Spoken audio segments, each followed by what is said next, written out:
The Assembly will hear an address by His Excellency Ferdinand Romualdez Marcos, President of the Republic of the Philippines, and I request protocol to escort His Excellency.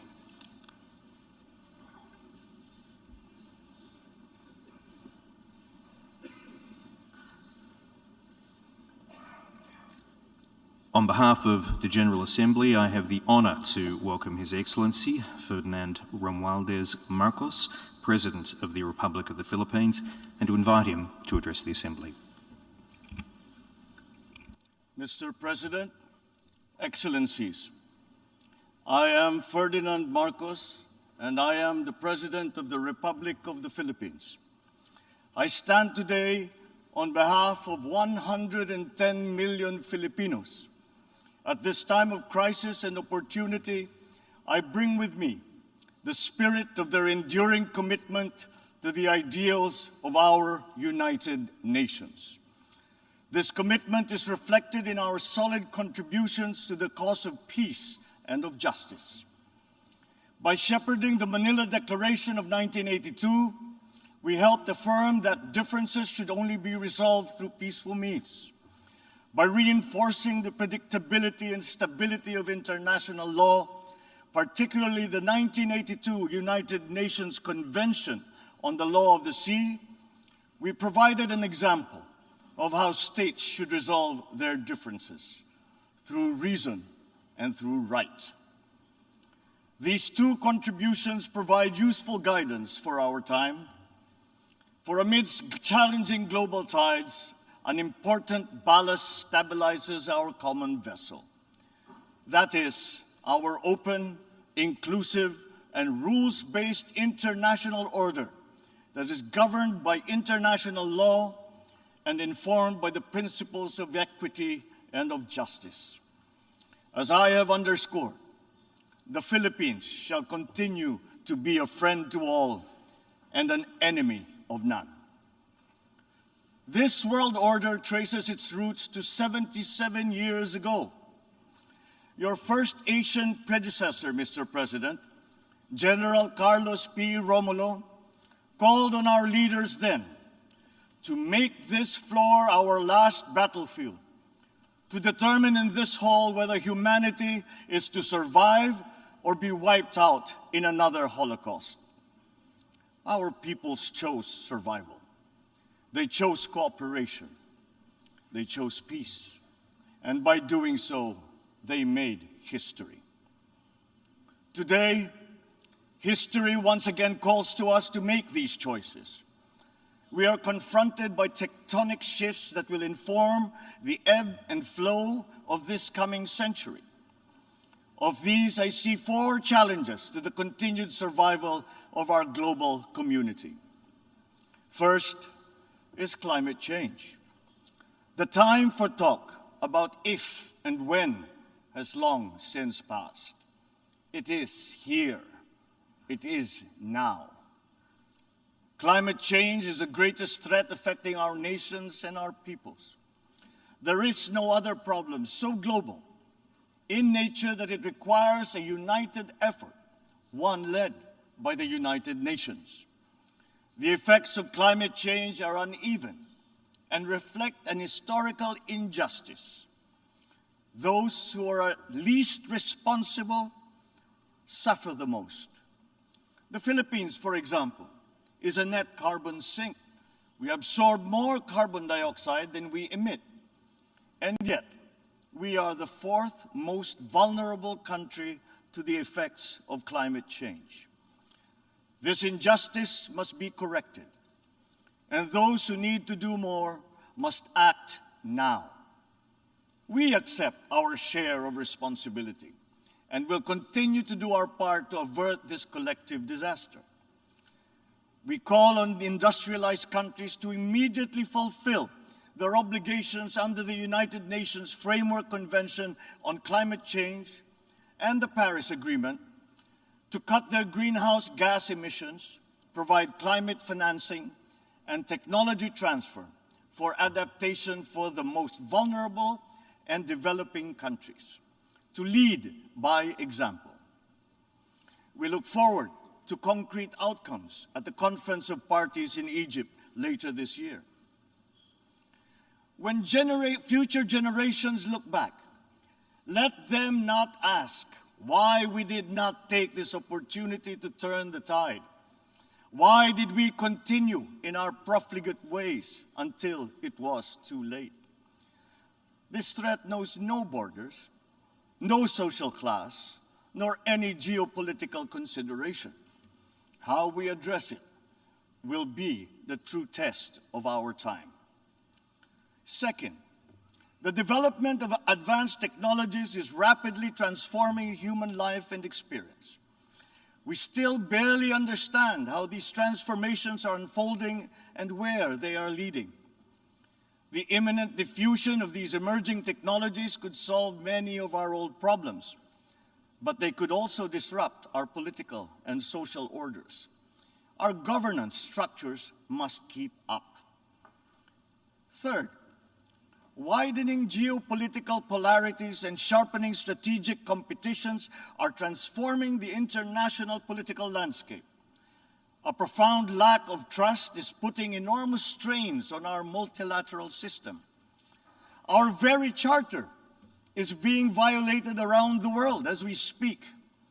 In Asia, our hard-won peace and stability is under threat by increasing strategic and ideological tensions.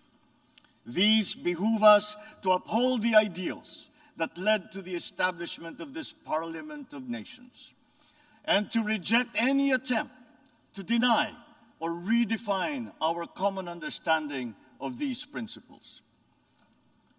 Even as we grapple with these new long-term shifts, we remain beset by an unresolved problem.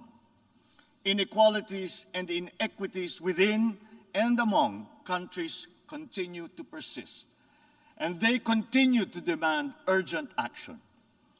Therein lies our fourth transcendent challenge. This injustice was evident during the pandemic, when the richer nations immediately received vaccines at the expense of the have-nots. We see, for example, the dangers of this lurking in the persistent digital divide and in ballooning debt burdens. As we awaken from the economic stupor caused by the pandemic, we must reinvigorate the world economy. We must use public and private resources to encourage the expansion of trade, investment, and technology transfers to accelerate development. Knowledge and intellectual gains must flow freely to allow those lagging behind to catch up. Sustainable development will be hampered to the detriment of all if existing structures in the global economy remain unreformed. Mr. President, in these past 3 decades, Filipinos have achieved significant strides on our path to sustainable development. Despite the challenges of the pandemic and the global economic upheavals, we remain on track to reach upper middle income status by next year. With steady investment in food, public health, education, and other social services, we expect to become a moderately prosperous country by 2040. I am confident that we will achieve this vision. Yet, no nation stands alone. The achievement of our national ambition requires a global environment that creates conditions that allow all nations, including ours, to thrive in peace. We need the United Nations to continue to work, and we, the Philippines, are determined to be part of that solution. The Philippines did not hesitate to donate to the COVAX facility that helped provide vaccines in many parts of the developing world. Multilateralism and international cooperation do make a difference. Filipino health workers were at the front lines in many countries to curb the spread of the virus, risking and oftentimes sacrificing their own lives to save those of others. We have always been an optimistic and courageous nation. Despite the enormity of these challenges, we believe that solutions are within our collective grasp. You, Mr. President, have already identified 3 tools that are at our disposal. First, solidarity. We need to reaffirm the wisdom of the founders of our United Nations. This means transcending our differences and committing to ending war, upholding justice, respecting human rights, and maintaining international peace and security. Nuclear weapons continue to pose an existential threat despite our efforts to build norms that resoundingly prohibit them. We must reject the notion of deterrence and remain committed to decreasing the global stockpile of these weapons.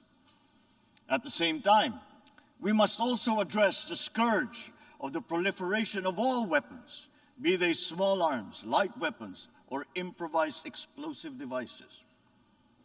Our work must also focus on ensuring that the international system remains fair, not only for all states, but more importantly, for all peoples. This system must work for the most vulnerable, especially the marginalized, migrants, refugees. The world has witnessed the enduring contribution of migrants in the fight against this pandemic. We still dream of an end to the disturbing incidents of racism, of Asian hate, of all prejudice.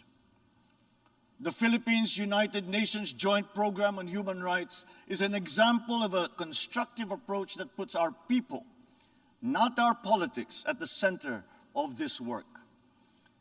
It provides a model for revitalizing the structures that facilitates solidarity between the United Nations and the sovereign duty bearer. Our continued solidarity will also benefit from a reformed and more inclusive Security Council and an empowered General Assembly that can hold the Council to account.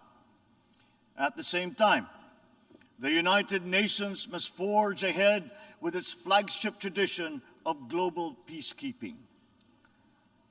My country's experience in building peace and forging new paths of cooperation can enrich the work of the Security Council, and to this end, I appeal for the valuable support of all UN member states for the Philippines' candidature to the Security Council for the term of 2027 to 2028. Our success in the Bangsamoro Autonomous Region of Muslim Mindanao in the south of the Philippines is a centerpiece of these efforts. The peace that we have forged after many decades of conflict among warring factions and clansmen demonstrates that unity is possible even in the most trying circumstances. Inclusive dialogue involving all stakeholders, including women, the youth, faith leaders, and civil society, conducted with patience and good faith, has produced a credible and solid foundation for self-government that paves the way for lasting peace and sustainable development. We take the same approach in Asia. The Philippines builds partnerships for peace and development through dialogue, including through interfaith and interreligious dialogue, especially through ASEAN. In the face of great diversity, we believe that partnerships form the bridge to unite all of us in promoting peace and stability in the Asia-Pacific region. Our global community is only as strong as we make it. We need to ensure that all nations, especially developing countries, are equipped with the tools they need to navigate the uncharted waters of this century. This requires a transformative development agenda. We therefore welcome the Summit of the Future next year as an opportunity to collectively roll up our sleeves and chart our common path. Second, sustainability. We must seek solutions that preserve our planet. These solutions must transcend our time and win the future for the succeeding generations. We crafted the 2030 Agenda for Sustainable Development as a platform of unity where our societies can build a future that is resilient and that is inclusive, where our people can be healthy, happy, and secure. This requires investment in food security, the fragility of which has been clearly demonstrated by the pandemic and the conflict in Ukraine. We need to take concrete steps towards a modern and resilient agriculture. For food is not just a trade commodity, nor is it just a livelihood. It is an existential imperative and a moral one. It is the very basis of human security. To attain food self-sufficiency and security, we are providing innovative solutions and financial support to farmers and fisherfolk to adapt new technologies and connect to national and global value supply chains. We look forward to forging cooperation with the UN and our partners to boost agricultural productivity and food security.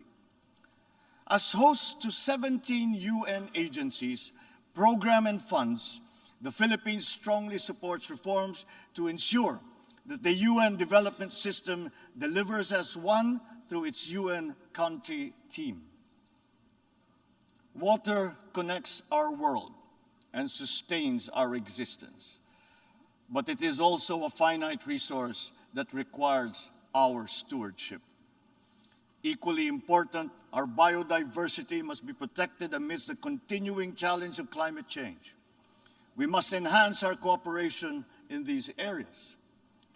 But sustainability also requires development policies that go beyond the traditional metrics. We already know that the gross domestic product is an incomplete measure of progress and that vulnerability is multidimensional. Our development agenda must also take into account the interest of all developing nations, including middle-income countries where the majority of the world's poor live. At the same time, sustainability means equipping our people with the tools they need to meet the challenges of the fourth industrial revolution. Investments in education are key, and my administration is prepared to make such investments. The Philippines notes with appreciation the Transforming Education Summit held earlier this week, at which these subjects were taken up. There is perhaps no greater renewable resource than the creativity and innovation of our young. We understand the value of harnessing our people's talents by creating a robust and creative economy. We will continue to work with partners in promoting this at the international level. Finally, science. Knowledge and discovery remain the keys to unlock the potential of our dynamic future. Encouraging our young people's curiosity, honing their skills, and protecting their intellectual properties are important investments. Humankind is pushing back its horizons, both in the digital world and out in our physical universe. Access to these domains is an inalienable right of all nations, as are peaceful uses of all existing and emerging technologies. The Philippines is preparing for the future by laying the governance framework that will allow us to harness the power of renewable energy, develop the capacity to utilize the life sciences, such as medicine and virology, pursue digital solutions towards a more modern economy, and expand our presence in outer space. But we also need to update the global structures that facilitate international cooperation on the peaceful uses of nuclear energy, biology, chemistry, to name but a few. At the same time, we need new structures to govern rapid advances in other areas. We need to start by defining the norms of responsible behavior in cyberspace and outer space, and forming legal rules that will prevent the weaponization of artificial intelligence. The diffusion of cutting-edge technology across the economy is promising, but they could come at a cost. Our development agenda must consider the possible displacement of human labor as a result of our advances in automation. We must prepare our economic structures for this. We should start building the necessary supports for those sectors affected. Mr. President, the transcendent challenges of our time are as consequential as those that faced us 77 years ago when we founded this august body. We are indeed at a watershed moment, one that requires a refounding of these, our United Nations. Mr. President, Your Excellencies, the world is ready for transformation. It is up to us as leaders of our nations to move and shape that transformation. The future beckons, and we can embark upon that journey as single nations or as a world in harmony. I say, let the challenges of one people be the challenges for all nations. And in that way, the success of one will be a success for us all. The peoples of the world look to their leaders, to us, to make into reality these aspirations for our future. We must not fail them. And if we stand together, we will not fail them. If we stand together, we can only succeed. Let us dream, let us work for those successes for all our nations united. Thank you and good day.